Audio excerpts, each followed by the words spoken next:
I'm Colleen. I'm a senior at Eastern. I'm an English major with concentrations in creative writing and secondary education. I'll be sharing some poems today. The first one is called I Come From. I come from the north end of Waterbury, Connecticut, with its windy broken roads and old broken homes, where loud cars dance up long city hills, through plastic and glass and Dutch wrappers that scatter sidewalks.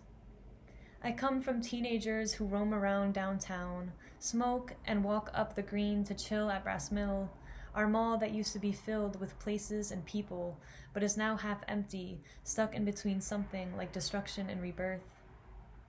I come from screaming students in jam-packed classrooms, dusty bathrooms, and older, disappointed faces, teachers who yell about kids who need to put their phones away, and about kids who never listen, and kids who can't be saved.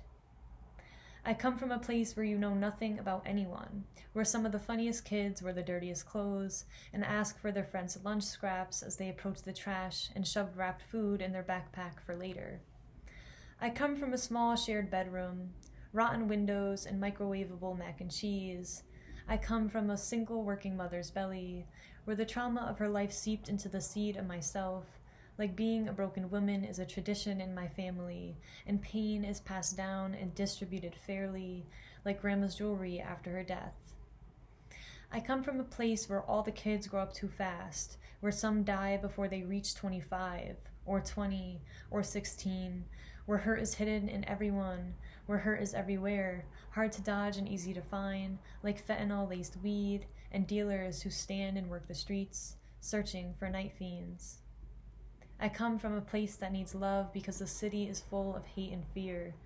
I come from a place that has been crying for help, hoping some magical being, maybe God, will hear.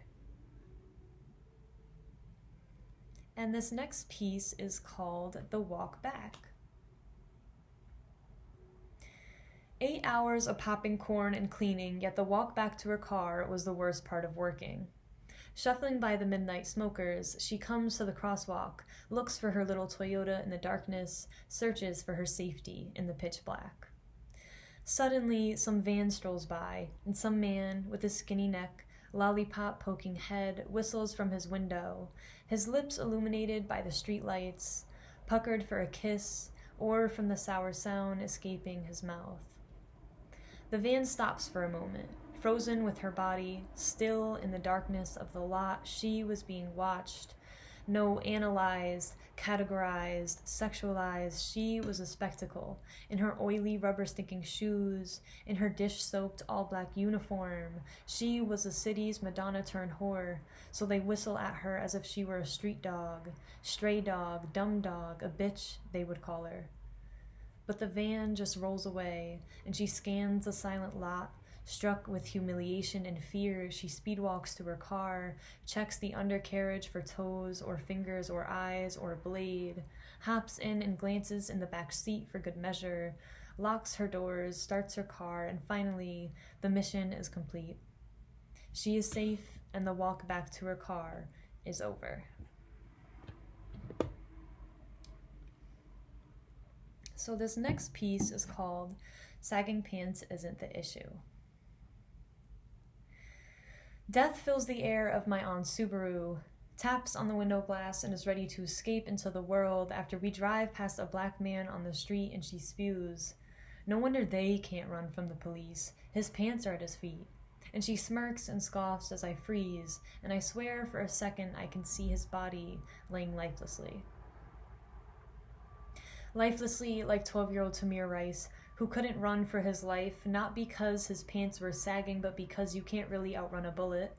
The speed of light fired at him twice within the 2 seconds police had him in sight.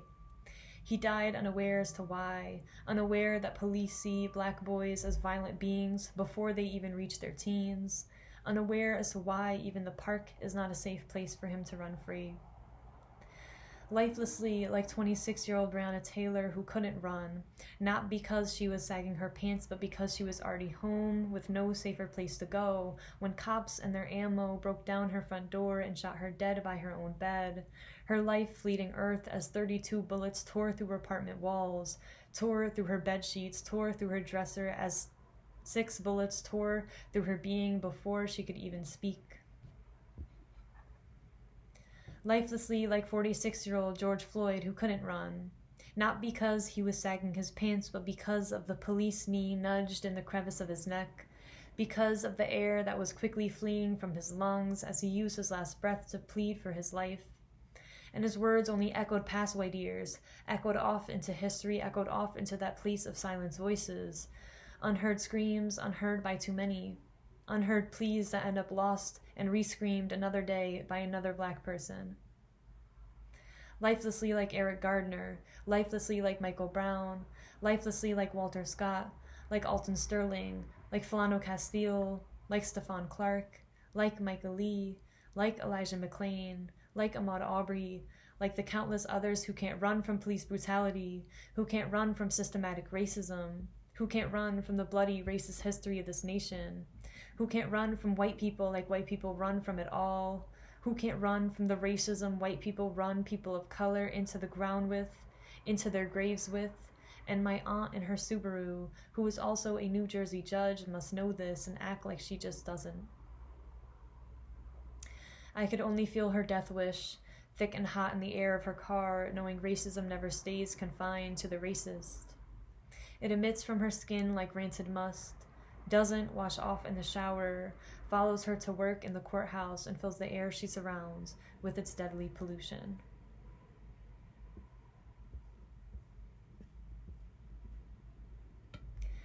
And this next piece is called Early Christmas Morning. We whisper across the room and tiptoe down the corners of the staircase where the boards don't creak. And there it is, glowing in the corner, the tree we chose with Mom at Schmidt's as a yearly ritual, not too tall because our living room is small, but fat and wide with pride. Presents pile underneath, and we run to the foot of the tree, kneel like little worshippers, great ones, as green, yellow, and red orbs shine off the tree and onto our faces, close enough to smell the dying pine, the earthy tones of thick tree trunk baptized in tap water. And we sift through each gift, wrapper crinkling as we pass them. This one says Colleen, this one says Shannon, this one says from Santa in Mom's writing. And we guess the contents of each one, then camp out on the couch where we wait for hours as the sun begins to tint the sky gray and the world begins to bustle more, and we can hear the cars across the street driving through slush. Today we aren't broke, and we are a family. Dad and Mom, who rarely stood together, will watch us and smile as we rip open each gift.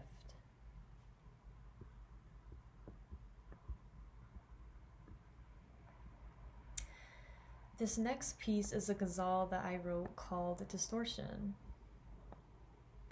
Metal spoon stirring sugar in my coffee acts as my morning mirror. It's ironic how you never really see yourself as you are in the mirror. My face, freckles, and body, hair, split ends and all, are manipulated. I am oddly and awkwardly reversed in this metal amalgam mirror. I'm drained today. I've seen many drained faces, my grandmother's, yet she'd always push on.